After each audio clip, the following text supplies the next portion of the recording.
Good morning. This is John from the Springs Mennonite Church. It's good to be with you today.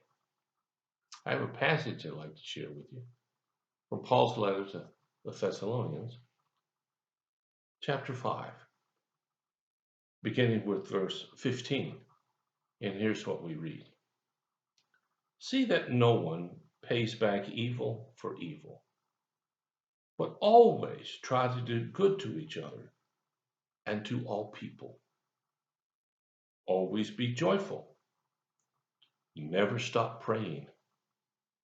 Be thankful in all circumstances. This is an interesting passage. It's, if you will, directions for how we ought to live. It's good philosophy, if you want to say that. But it's rooted in something much greater than just an idea. It's rooted in the compassion and the love of God for each of us, whether we feel it or not, whether we're walking in it or not, whether we are cursing it or not. So here's the advice, and I'm going to share it again with you. See that no one pays back evil for evil. That is so easy to do. Just give them what they got coming. I've heard that. Growing up in my years, you probably have too. We look at our current political environment, and that's all we seem to see is giving back whatever they throw at you. See who can throw it the hardest, the loudest, the dumbest. Because evidently people like it. They sure read a lot of it. They sure act on the basis of it. But Paul says here, don't do that. Don't pay back evil for evil. Now, this is not to suggest that the person doing the evil gets a pass. It's not to say that we just dismiss it, because it's still evil, and the person still did it. It's just that we don't have to account for it. You know, I don't know what you do with your life. I don't know how you live your life. Some of you I know very well. Others of you, well, I don't really know at all. And you may live a life that,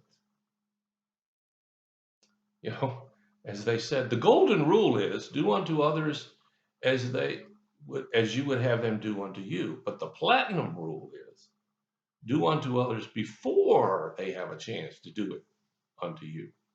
Well, there's no such thing as the platinum rule in the Bible. People will be held accountable.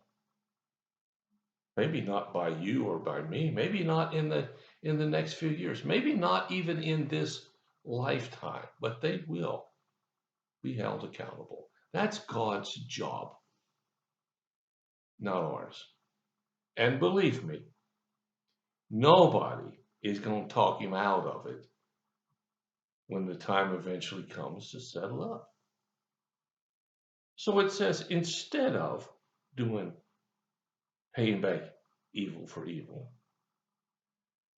always try to do good to each other and to all people. See, it's easy to do good to people that we like. I mean, gosh, they like me, I like them. They help me out, I help them out. Of course, that's a simple thing. Everybody can do that.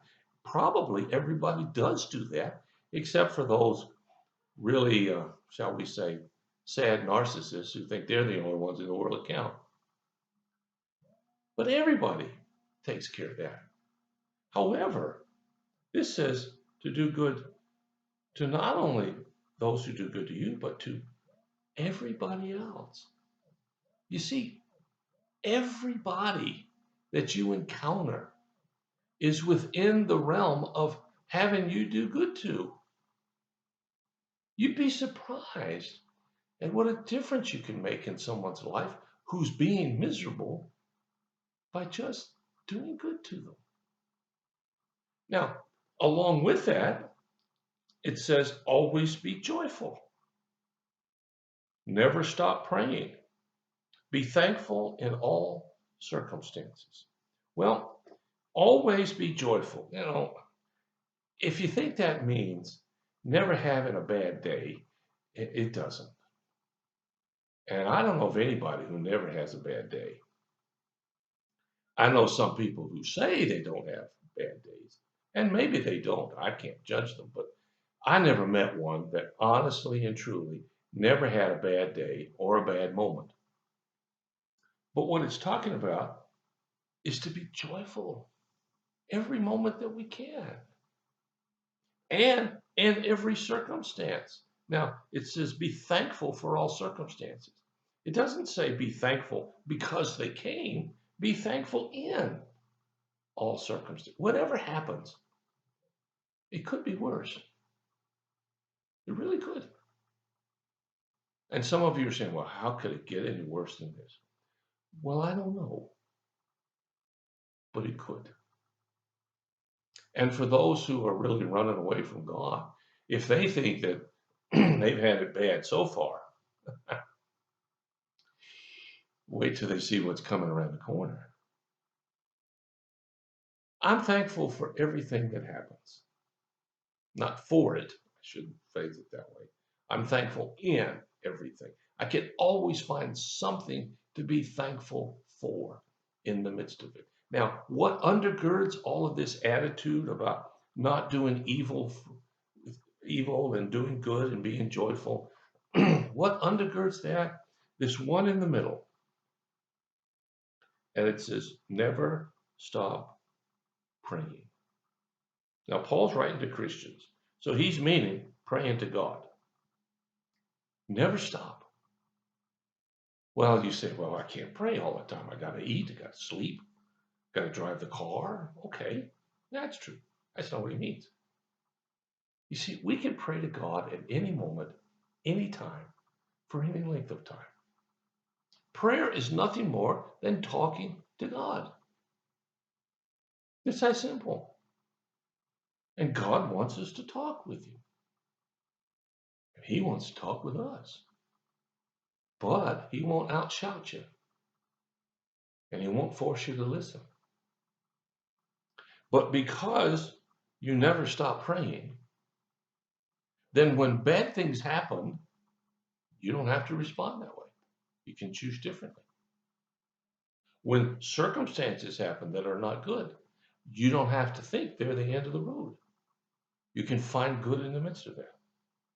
And when you're down and discouraged, there's a pathway to being joyful again, and that's talking to God. See how simple it is? I know it's just complicated, but that's okay. Because as we live our lives, God gives us multiple opportunities to serve Him better. And I hope you're finding some today. Thanks for listening. If you have a prayer concern or need, let us know. We'll do whatever we can as fast as we can to help meet your need. Well, thanks so much for listening. I hope God's blessing fills you today. I'll talk to you again.